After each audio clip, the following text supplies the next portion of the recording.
Hello, everyone. This is Eric Pennington with The Spirit of EQ, and welcome to the Spirit of EQ podcast. Today's episode is focusing on your EQ. Life is a journey. Spirit of EQ helps shape and guide the road ahead for individuals, leaders, teams, and organizations striving to realize their full potential through emotional intelligence. Spirit of EQ is a coaching and consulting company that assists individuals and businesses to reach their full potential by developing emotional intelligence. In business, managers and leaders recognize the value of training to develop leadership skills. What they may not realize is that those skills are far more effective when they pay attention to not only performance, but also to people. Emotional intelligence is a crucial skill because people drive performance and emotions drive people. After this podcast, listen for a special opportunity to learn more. Joining me as always is Jeff East with The Spirit of EQ. Hi, Jeff. How are you? Hi, Eric, and everyone listening. So, Jeff, focusing on your EQ. I thought we were always supposed to be focusing on our EQ. Well, yeah, but we don't always do it like we should. Oh, so tell me what kind of prompted this idea of focusing on your EQ? There's a group of us that meet every Sunday night. It's kind of a combination of a home church and a book club. And right now, this really doesn't have anything to do with it, but we're doing the Book of Joy that was written about an interview between the Dalai Lama and Bishop Desmond Tutu about joy, which I think that'll probably end up being a podcast down the road. But okay, in the discussion, we just take a section of the book and we discuss, and we started talking about reframing and looking at things differently. And I started thinking about that. Back when I was in high school, many, many years ago, I ended up, I guess it was a combination of a photography club and the picture or the photographers for the new, yearbook and all that. So I got really interested in that. And this was well before there were any automatic cameras. It was all film. So you had to do everything manually. I need to stop you, Jeff. Okay. Because everyone out there, Jeff started this when he was 5. Just want to make sure that's out there. Okay, we'll go with that. But anyway, if you've ever used a totally manual film camera, you have to look at a lot of different things. And I started thinking about that with what we were talking about. And I started thinking, this really ties into emotional intelligence and making sure that we're staying on task with what we really want to do with our EQ. And I just started thinking of the different aspects of it, about the different steps you had to go through to be able to take a decent, totally manual picture, and what you really needed to understand with what you were doing. Well, there's a certain beauty in that too, Jeff, right? Because, today we take a photo and it's like in a second, there it is. Mm-hmm. And with the exception of maybe some editing tools that we may have on our phone or something. Yeah. But this kind of resonates too, because I think the idea of having to spend time on our EQ, is that kind of one of the directions we're heading? Yeah, you exactly. You had to think it through. It kind of sort of set your camera up for kind of a general thing, but you would not get the best results, and most of the time it didn't work that well that way anyway. So you actually had to, actually take the time to think about what you were doing. And you actually had to really think about it because you did not get instant results. Yeah. And I got to tell you, I'm probably the worst photographer, even with an iPhone. And I keep telling myself, I need to learn how to get better at taking photos with the iPhone, right? So I'm about ready to go in a direction that I really don't know a lot about. I know the terms, but you being a photographer, it'll probably make total sense to you. I want to kind of get a sense from you about this idea of the aperture and an f-stop. The aperture f-stop is on a camera.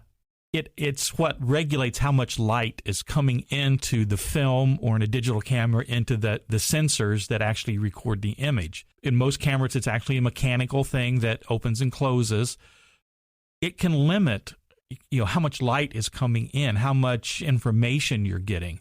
or you can have it open all the way and you're getting a lot of light or a lot of information.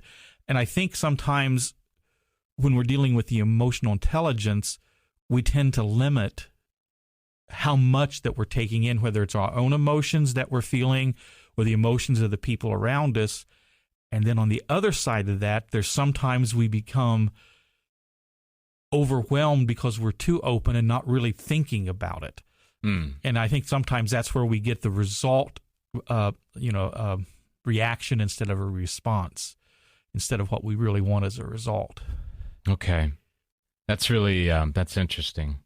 Because I know that everyone has, and I would dare say that the vast majority of times is because of some wounding that we potentially would not want that all to be unsurfaced, right? Because quite frankly, maybe we don't know what to do with it, right? Right. Is there some mechanism that you would say, is there something that a person can kind of look at and go, how do I open it up to see the things that maybe I wouldn't necessarily want to see?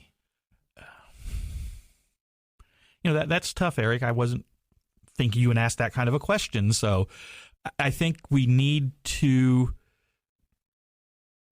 just be aware. I can't think of anything better than that. Just pay attention. One of the competencies that we talked about in one of the earlier podcasts is emotional literacy, which is, what am I actually feeling? Or what is that person that I'm talking with or interacting with, what might they feel? And then use that as the this is maybe the filter, the thing to adjust that aperture. If you're feeling fearful, that emotion of fear is telling you need to pay attention, so you might need to look around a little bit more. As an example. I'm sorry. I was just going to say, since I threw you a slider and you weren't expecting it, I'm going to go ahead and I'm going to throw myself one, and maybe it'll allow you to to help. I at least fouled it off. Yeah, you got connection. So, and I would say for our audience as well, we're not here from a clinical basis to diagnose or to treat. We're talking about those areas where you're on solid ground in life. Maybe you're functioning well and are able to kind of explore in ways that are healthy. And if you find yourself you're not in that place, that's a whole different matter. And we would highly recommend you reaching out for professional help. So, Jeff, when you talked about, the things, or I mentioned about things maybe we would prefer not to see, and you talked about pay attention to what you're feeling and the emotional, enhancing emotional literacy. When I was a kid, I was probably about 11, I was in an auto accident with my dad, and he was drunk. And it was obviously very traumatic because, hitting a guardrail and all that happened that led up to it and what happened after. So there was many years after that where, number one, I wouldn't get in a car with someone who'd been drinking, but just the apprehension sometimes. I would even feel it at times being in the same area whenever I passed that area where the accident happened. Over time, with some help, and that kind of thing, I got to a place where it wasn't as traumatic, or it wasn't something that I looked back on with such a negative energy, or a fearful energy, maybe is the better way of saying it. But your point about what am I feeling was really key, right? Because all of a sudden it wasn't like, oh no, here we are in this area. It was like, okay, I know where this comes from. Maybe this is the recognizing patterns competency, right? Exactly. I know where this is coming from, and I know what it is that I'm feeling. I know what emotion is going through me. Let me maybe apply some consequential thinking. Right. And those kind of things. Because we've talked before about the importance of this sort of all these competencies working in concert together. Exactly. To move us forward in a positive way, right? So with that, was that a good description? I gave you the event and talked about some of the pathway. Yeah, I think that's a very good way to look at it. If you've got a lot of the information coming in, and you know that information can trigger this. That's the recognizing patterns. And if you can recognize the patterns, then you can respond the way you want. This idea about exposure time, and again, I mentioned something that, had happened many, many years ago, and I'm in a place where I've healed from those wounds. There are obviously some that we haven't healed from. do you think this process can apply? And kind of take us back into that the photo approach. Okay. This aperture f1. Did I say it right? F1. I'm thinking of what do you call racing? Yes. The f-stop. F-stop, yeah. And exposure. Can you kind of talk a little bit about it from that perspective? Yeah, with the exposure, the exposure is basically how long is the lens open to allow the light in. So, okay, in that situation, could that be that, I mean, because I know, and again, I'll go back to my personal experience. Earlier on, it was like, oh, I know what this, I got to go. Mm-hmm. It was like, I got to go. So my exposure time was very limited, Right. impacting the quality of the photograph that would be taken. Right. Now, it can be that exposure time needs to be, or could be enough. You're exposed to that, in the case of a piece of film, that piece of film gets what it needs to produce a picture. Yep. That exposure, emotional exposure, could be what your brain needs, the information. So it might be just Right, because you don't know if you've got a good photo until you've actually seen the final. Right. And you might look at that photo and go, you know what, I think I need a little less or a little more or something like that. Right. Is that kind of where you're going? Yeah. there? In the age of digital, it's much easier. You just look at the back of your camera or your screen or your phone. Right. But, back when it was film, you had to finish the roll. Yeah, and then develop and all that, right? And that's a whole nother aspect I can get into. Yeah. I bet you can. But yeah, the exposure is, if there is something that we really, really need to be seeing, feeling emotionally, but it's uncomfortable, we may shut that lens down or shut that hypothetical lens in your brain and not really see what we need to see. So we can shut it down, and you might only get that triggering image instead of the whole image. What is it that is really, really going on? It appears that it's something that might harm me or something that's going to dredge up bad memories. Right. But it could be not really what it is. So you need to take the time to allow that information to get into your brain. Gotcha. Because we're real good at shutting things off that we don't want to be involved with. Yeah, that's very, very true. So what role, or shifting a little bit, what impact does the idea of focus have in this regard? Okay, when you're doing manual focus on a camera, you actually have to turn the lens or whatever, depends on what kind of a camera it is, to get the subject that you want a picture of clear, so you can actually see it real well. And if you don't, it's going to be blurry. It's not going to give you a good image of what it is you want to see. You might even be focusing on a wrong thing. Yeah. It might be something in the background or the foreground that's a different distance from you that is actually going to be in focus. And I think when we're dealing with the emotions, we need to really try to focus on that emotion, go back to that emotional literacy again, and really, really, really listen to what it's telling us. That, okay, I'm fearful. What is really causing that? Let me really look into that. Is it something I really, really need to be paying attention to now, because it is something that can cause me harm of whatever way it could be physical harm, it could be emotional harm, whatever. Or am I seeing it just a little bit and not really paying attention to it, and it could be not what that is? This, Jeff, it makes me realize, and we've talked about this in some of our work with our clients, this idea that you have to be willing to put in the work.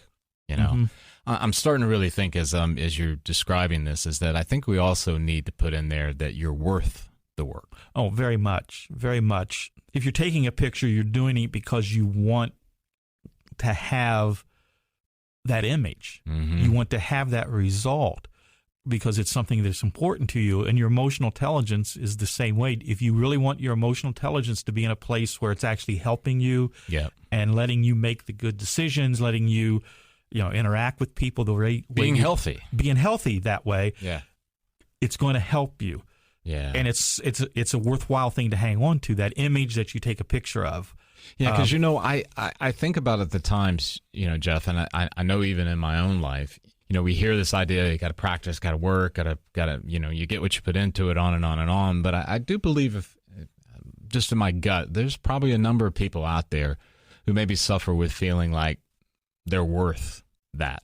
And audience, whoever you may be, whoever you may be, wherever you're listening, you are worth it. I think by the sheer fact that you have breath going through your lungs indicates as a human being you're worth the work. This is not about, Jeff, correct me if I'm wrong, this is not a contest, right? Nobody's grading you on whether or not you put enough focus on. Yeah. Right? Yeah. This picture, this emotional intelligence picture is for you. And it's the result that you want is what's important. Because in the end, we talk about the idea of the definition of emotional intelligence being the blending of thought and emotion to make optimal decisions. Exactly. And in the end, right, making good decisions is what we all want. Right. I don't think there's anyone that wakes up in the morning and says, boy, this is a good day to make some really bad decisions, right? I've had days where I probably, after I look at it, would think, well, maybe that's what I really intended to do today, but that's not what I wanted. Because of the result, right? Yes, boy. Right. So there's this idea about reframing and perspective. Do you want to open that up a little bit? Yeah, when you're taking a picture, the first thing when you see that image might not be the right angle or the right distance or whatever from that picture to get it. So you need to move around a little bit. Maybe if I'm taking a picture of a statue, in a park, and I'm looking at to make that a really cool picture, is to maybe walk around to the other side, and maybe from that angle, that's going to be better, and the background's going to be better, or maybe I want to kind of kneel in front of it so it's kind of looking above. So you reframe it, or you look at the perspective of it to get it the way you want it to be. So you have to move around to do that. You just can't do that standing still. So, Jeff, have you ever been to an arboretum? Those places where, they're typically, you can find Japanese gardens and all that kind of thing. I remember this was it's maybe a year ago, because it just came to me as you were mentioning about changing the angle, refocusing. I took a photograph of this beautiful scenery of flowers, and it was kind of a close-up, and I thought, man, these colors are so vibrant. I just took the shot, and then later on, I'm looking at it, and there was a monarch butterfly in the midst of all those flowers, and it didn't even register to me until seeing that photo, right? And I think about how many things can we or do we miss in our focus that maybe are closer than we think. Yeah, I think we do that. And that's where perspective or reframing. If you would have seen that butterfly, even though that was probably a very, very beautiful picture, if you would have noticed it, you might have moved a little bit or changed what you were doing, right, to make it even a cooler picture. And it's the same way when we're dealing with our emotions. There's times that you need to look at it from a different aspect, reframe it, just think it through differently. What is really going on here? When I'm looking at it this way, I don't really like it. I'm not paying attention to everything. But if I kind of maybe look at it from a little bit further to the right or to the left or whatever, you go, okay, this isn't really what I thought. This is not. I'm not, it's not going to be what I thought it was. It's going to be something completely different. Yeah, and I think about this, Jeff, and I go back to that idea about the work and the practice part, and the things that we have to do to get better at this, because we know that emotional intelligence is a learnable skill, right? And in my head, as I'm listening to you talk, I'm struck by our society and its lack of desire to work on themselves. We've talked about this, if there's a tailgate party and somebody needs to bring a generator, everybody's raising their hand. And if somebody needs to bring some certain food or a different type of vehicle, everybody's like all in, right? And then when we say, hey, how much time have you spent on you? It's that eerie, embarrassing silence. And I just want to reiterate it. I don't want to beat it to the ground, but you're worth spending some time. And maybe you're not going to spend an hour in a pristine room in silence, but maybe you'll carve out 10 minutes in the morning each day to kind of evaluate what's your focus, how are the photographs looking, what are you seeing? Take a walk with your dog. Yeah. And make it purposeful, Mm-hmm. you know? And I know the great irony is, Jeff, right, is that if we don't work on ourselves, that does lead to a bad outcome. I mean, it does, right? We work on ourselves, and I don't want to make it sound this wrong way, but the superficial things, like it's all about losing weight. I need to lose weight, and I'm losing weight because I need to for my health. Yep. That's going to make me feel better. But if I'm losing weight only because I think people are going to think less of me, Yeah. you know, I want to present that image. And it's the same thing with a lot of things that we do superficially, whether it's the kind of car we drive or whatever. Those are the things that we work on that really don't have any effect in the deep down what's in your heart and soul. So how do these things kind of all come together and work toward creating this clearer picture? All right. The best way to describe it in photography terms is using depth of field.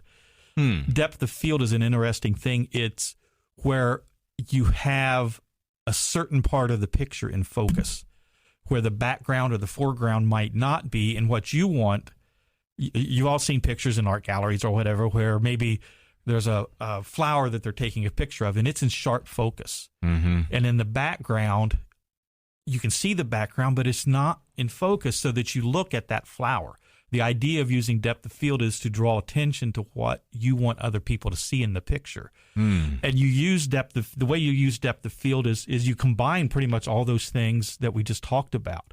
To get good depth of field, you do have to have the aperture of the camera open so you're seeing there's a lot of light coming in. So that means you have to use a fairly fast exposure rate because there's a lot of light coming in. And then the aperture needs to be kind of open too. And then you use the focus to get where it is. So when we're dealing with, you know, these things, we need to use all these things we just talked about emotionally so that you can focus on what is the important thing that needs to be worked on, experienced at the time. So practically speaking, I'm going to give just a few examples and maybe you can tell me if they apply. It's that issue of your spouse calls you at 10:30 in the morning saying, we really need to talk about our fill in the blank. Okay. And that doesn't necessarily mean it's a doom and gloom phone call. It could be a vacation. It could be, you know, whether or not, you know, who's going to do what for Christmas or whatever it is, you know, that kind of thing. It could also be that conversation with a coworker. That maybe it's a difficult conversation, right? That has been put off, but now it's time and you know it. In those senses, that's when the person could potentially apply right what we're talking about here, right? Yeah, you can do all those things so that if I'm having a discussion that's a really important discussion like with you, Eric, yeah, I want to make sure that I've adjusted myself to be able to focus just on you, and all this other stuff is kind of blurry and fuzzy around the edges, but I see you crystal clear. Yeah. That's great. Yeah. And it's the same with the situation. If I'm confronted with the situation, I want to be able to focus on that situation. So I need to adjust myself so that all these other things are making it impossible just to see that. And I know that's extremely hard to do. But I think that's one of the ways that we can really use our emotional intelligence to make those good decisions. Well, I think you just hit on something there, right? If I'm just firing away taking photos, I got to get it done. I got to get it done. I got to do it. I got to go. I got to do. I got to be. Got to put on and on and on and on. Well, it's very difficult for us to call on the competencies we need when we're moving at such a clip and such a frenetic pace, right? That we don't really. Well, wait a minute, I could have used that competency of recognizing patterns. Oh, wait, this would have been a time when my literacy.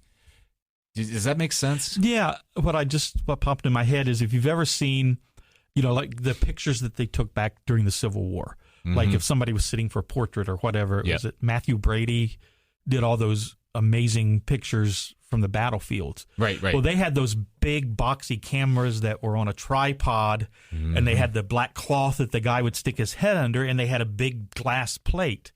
You really, really, really needed to pay attention to what you were doing because you didn't have very many of those glass plates.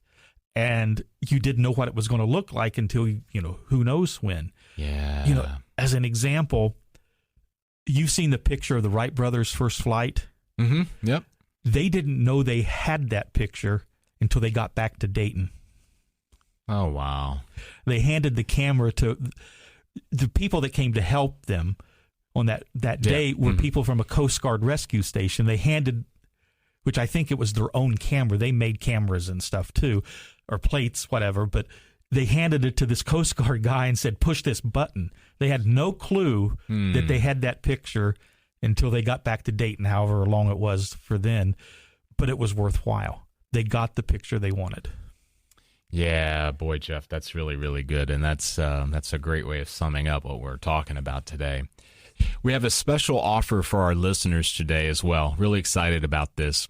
What you need to do is email us at info@spiritofeq to receive a free copy of a white paper called Success Factors and Emotional Intelligence. When we get your email, we'll get that turned around to you and sent. Since I always forget something, these will be in our show notes as well, the directions on what you need to do to get these. And with that, Jeff, I think we've come to the end of this episode. It's great to see you as always. I hope everybody's new year is starting off great. Thank you for listening. Yeah, take care. Thanks for subscribing and listening to the Spirit of EQ podcast with Jeff East and Eric Pennington. Spirit of EQ is a preferred partner of 6 Seconds, the Emotional Intelligence Network. 6 Seconds is a nonprofit organization researching what works in emotional intelligence. Best practices are shared through methods and tools that are global, scientific, and transformational. To find out more about Spirit of EQ or to request a speaker, go to spiritofeq.com. Our contact information is in the podcast show notes as well. And now for our special offer. We have a special offer for our listeners today as well. Really excited about this. What you need to do is email us at info@spiritofeq to receive a free copy of a white paper called Success Factors and Emotional Intelligence. When we get your email, we'll get that turned around to you and sent. Since I always forget something, these will be in our show notes as well, the directions on what you need to do to get these.